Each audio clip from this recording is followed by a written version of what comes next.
안녕하세요. 오늘은 7일차 책 읽기였는데 이제는 읽어보기를 하려고 합니다. 오늘은 7일차고요. 오늘도 자기 전에 책을 읽어볼 거고 15분 동안 한번 읽어보겠습니다.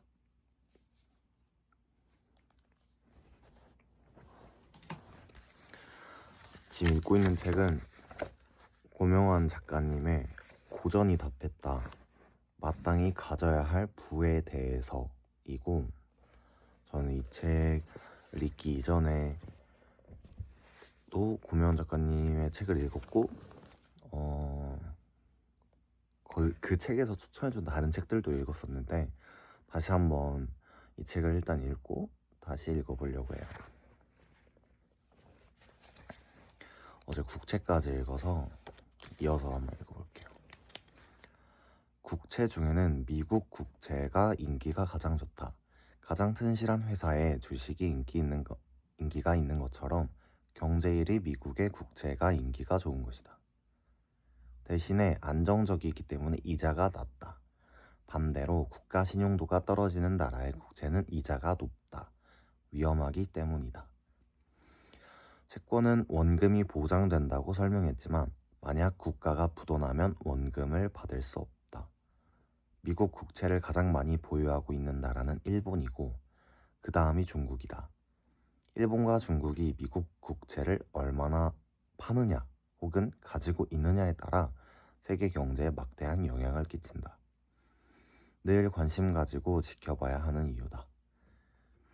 우리가 투자를 할 때 반드시 주식과 채권을 적절한 비율로 섞어서 포트폴리오를 구성할 수 있어야 한다. 비율은 본인의 성향에 따라 다르다. 국채가 있으면 당연히 회사에서 발행하는 회사채도 있다. 더 궁금한 사람들은 따로 공부해보자. 6번 주가 지수 코스피, 코스닥, 나스닥, 다우존스, S&P 500, 니케이, 상해 종합 등은 주식시장의 주가를 한눈에 알기 위해서 개별 주가를 정해진 방식으로 계산해서 보여주는 지수다. 코스피는 코리아 이게 뭐지? Composite Stock Price Index인가? 약자로 대한민국 주식시장의 대표적인 지수다. 대기업 중심의 지수라고 생각하면 된다. 코스닥은 이게 무슨 말인지 정확히 모르겠네요. 중소기업과 기술 중심의 벤처기업이 많이 포함된 지수라고 생각하면 된다. 코스피와 코스닥의 차이는 일단 규모의 차이라고 생각하면 된다. 코스피는 자기 자본 300억 이상이고 코스닥은 자기 자본 30억 이상. 코스피는 상장 주식이 100만 주 이상이고 코스닥은 소액주주 500명 이상. 코스피는 3년 평균 매출이 700억 원 이상이고 코스닥은 50에서 100억 원 이상이다. 코스피 지수가 2025년 4월 24일 기준 2514.37인데 2021년 6월에 사상 최고치인 3316.08을 찍기도 했다. 2026년 2월을 기준으로는 곧 6000포인트죠. 엄청난 성장입니다. 코스피 지수는 코스피에 등록돼 있는 기업들의 종합 성적표다.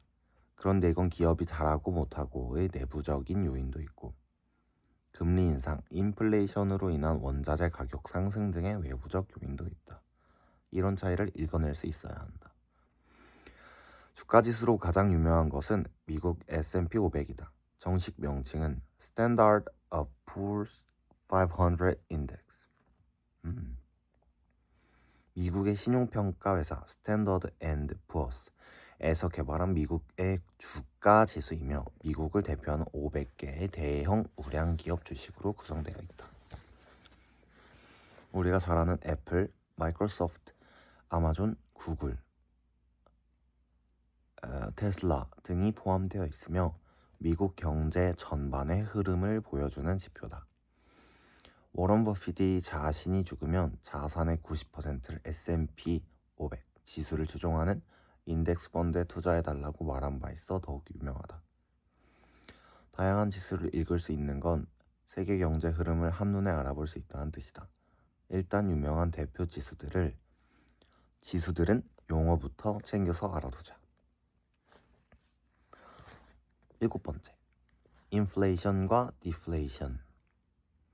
인플레이션은 통화량이 팽창하여 화폐 가치가 떨어지고 상품과 서비스의 가격은 계속 올라가는 것이다. 반대로 디플레이션은 상품과 서비스의 가격이 떨어지고 상대적으로 화폐의 가치가 올라가는 것이다. 어느 쪽이 더 안 좋을까? 디플레이션이다. 가격이 떨어지면 소비자에게 좋을 것 같지만 그렇지 않다. 가격이 계속 떨어질 거라 예상되면 어떤 일이 벌어지겠는가? 일단 사람들이 사지 않는다. 값이 더 떨어질 것 같으니까 사지 않고 기다린다. 기업들도 물건이 안 팔리니까 투자를 안 한다. 팔지도 않고 사지도 않는다. 시간이 지나면 자본이 적은 기업부터 문을 닫기 시작한다. 경제가 멈추는 것이다. 경제 대공황이 온다. 인플레이션보다 무섭다. 과거 일본이 1990년대 초 이후 30년간 디플레이션을 겪었다. 일본의 잃어버린 30년이란 말을 들어봤을 것이다. 일본 그 버블 이야기하는 것 같네요. 기본적으로 인플레이션이라 하면 세상에 돈이 많이 돌아다니는구나. 돈이 많으니까 상품을 구매하려는 사람도 많을 것이다. 그럼 당연히 상품의 가격은 올라가겠지. 근데 계속 오르게 놔두면 안 되니까 중앙은행에서 세상에 돌아다니는 돈을 걷어들여야 하겠지. 그러기 위해서 금리를 인상하겠구나. 금리가 낮으면 너도 나도 돈을 빌릴 수 있으니까. 이런 개념을 머리에 그리면 된다. 디플레이션은 반대로 생각하면 된다. 이렇게 인플레이션과 디플레이션에 따라 금리와 세상의 방향을 예측하고 자신의 경제 활동에 적용할 수 있어야 한다. 8번, 단리, 복리. 단리는 원금에 대해서만 붙이는 이자다. 예컨대 2천만 원을 1년 동안 정기예금 5%를 제공하는 상품에 가입했다면 이자를 100만 원 받는다. 그런데 이 100만 원도 전부를 받는 건 아니다. 이자에 대한 세금을 내야 하기 때문이다. 복리의 복자는 중복된다는 뜻이다.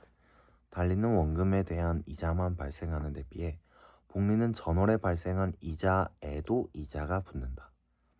1,000원을 투자해서 다음 달 이자가 100원이 생겼다면 달리는 다음 달에도 1,000원에 대한 이자만 계산해서 주고 복리는 1,100원에 대한 이자를 계산해서 준다. 즉 복리란 전월의 원금 플러스 이자는 이번 달 원금이 되는 것이다. 그렇다면 누구나 복리를 하지 왜 달리를 하는가? 시중에 나와 있는 대부분의 상품이 달리이며 복리의 수익이 확연하게 늘어나는 구간은 7년 정도 넘어야 하는데 대부분의 예적금 상품은 3년 만기가 최대치다. 그리고 복리 상품의 경우에는 일반 달리에 비해 금리가 낮은 경우가 많아서 일찍 계약하면 오히려 손해를 보는 경우가 발생한다. 복리의 마법이라는 말을 들어봤을 것이다. 일단 복리의 개념을 이해하고 장기적인 투자를 할 때 복리의 마법을 적용할 수 있는 상품을 찾아야 한다. 복리의 마법은 시간과의 싸움이다. 일찍 시작할수록 좋다. 자녀들에게 복리의 마법을 일찍 가르쳐 주어야 한다. 9번, 주택 청약 통장. 주택 청약 통장은 아파트를 분양받을 수 있는 기회라고 생각하면 된다. 과거엔 청약 통장이 저축, 예금, 부금으로 나뉘어 있었는데 2015년 9월부터 주택 청약 종합 저축으로 통합됐다. 일반 주택 청약 종합 저축은 누구나 가입할 수 있고 최대 3.1%까지 금리를 받을 수 있다. 2025년 4월 기준. 소득공제 등의 세금 혜택을 받을 수 있어서 결코 낮은 금리가 아니다. 나비백은 월 2만 원부터 시작할 수 있어서 부담 없이 시작할 수 있다. 또한 청년주택드림 청약통장이 있는데 이건 만 19세에서 34세 청년이 면서 연소득이 5천만 원 이하인 무주택자여야 가입할 수 있다. 금리가 세대 최대 4.5%로 일반보다 훨씬 높고 이자에 세금도 붙지 않는다. 납입액의 40%를 소득공제로 받을 수 있어서 청년이라면 무조건 이 통장에 가입하는 게 유리하다. 청약통장을 가졌다면 청약 1순위가 되는 방법을 알아야 한다.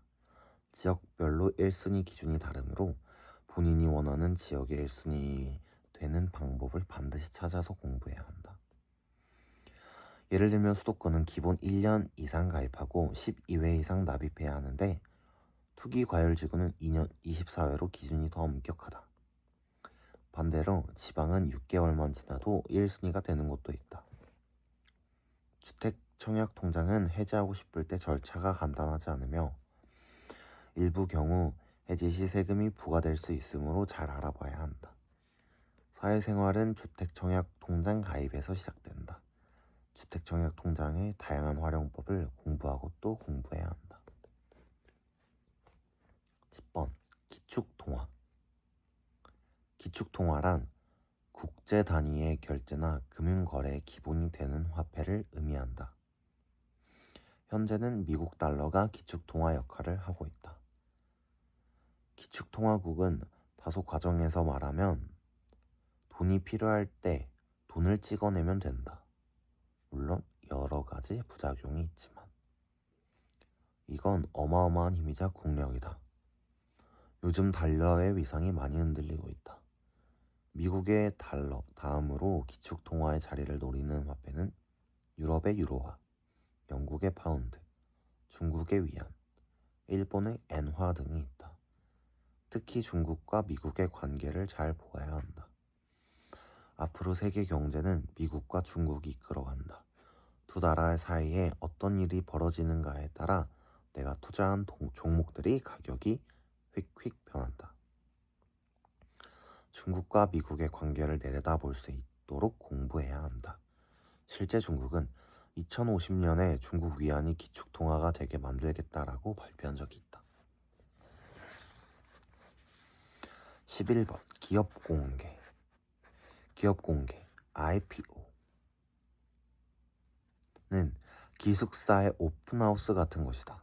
개인 혹은 소수 주주들로 구성되어 있는 기업이 자신의 속살까지 다 보여주며 우리 회사는 이런 회사니까 주식을 사서 우리 회사에 투자하세요 라고 설명하는 것이다. 기업은 상장을 통해 주식을 거래할 수 있도록 등록하는데 기업 공개는 이러한 상장이 적절한지를 심사하는 과정이다. 기업이 상장을 통해 기업 공개를 하는 이유는 자금의 원활한 조달, 사업 영역 확대, 기업 신뢰도 향상 등의 이유 때문이다. 12번 기회비용. 기회비용은 올바른 선택에 관한 얘기다. 내가 선택하지 않은 것, 즉 내가 포기한 것이 기회비용이다. 기회비용을 계산할 수 있어야 한다. 왜냐하면 내가 가진 돈과 능력이 제한돼 있어서 모든 걸 할 수 없기 때문이다.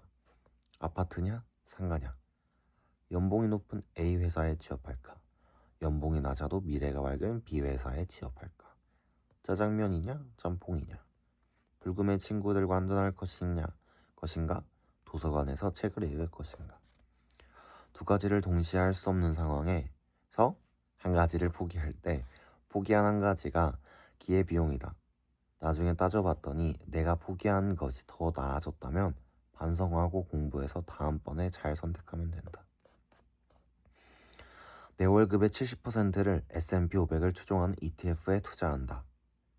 이런 계획도 중요하지만 더 중요한 것은 내가 쓰는 자투리 돈 중에 쓰지 않아도 되는 1만원, 2만원을 아껴서 ETF 한 주를 산다. 이런 계획이 훨씬 중요하다. 내 월급의 70%는 있는 돈에서 떼어내는 것이고 자투리 돈 중 아낀 것은 써버려서 없어질 돈을 건져내는 것이기 때문이다. 이런 돈이 나중에 효자가 된다. 이런 습관이 반드시 몸에 배도록 훈련하자.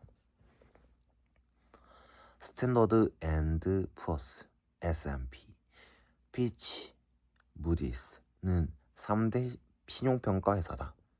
오, 이들을 왜 알아야 하냐면 이런 신용평가 회사들이 예측하는 신용도에 따라 주가가 마구 움직이기 때문이다. 또 이들이 평가한 신용도를 보고 투자할 수 있는 곳을 투자할 곳을 정할 수 있기 때문이다. 벌써 15분이 다 지났네요. 오늘 13번까지 읽었고 페이지 수로는 20페이지 좀 더 읽은 것 같은데 확실히 근데 읽으면서 책을 보니까 좀 더 머리에 더 잘 남는 것도 같고 어쨌든 근데 오늘도 피곤하기 때문에 이만 자보겠습니다. 안녕. 내일 봐요.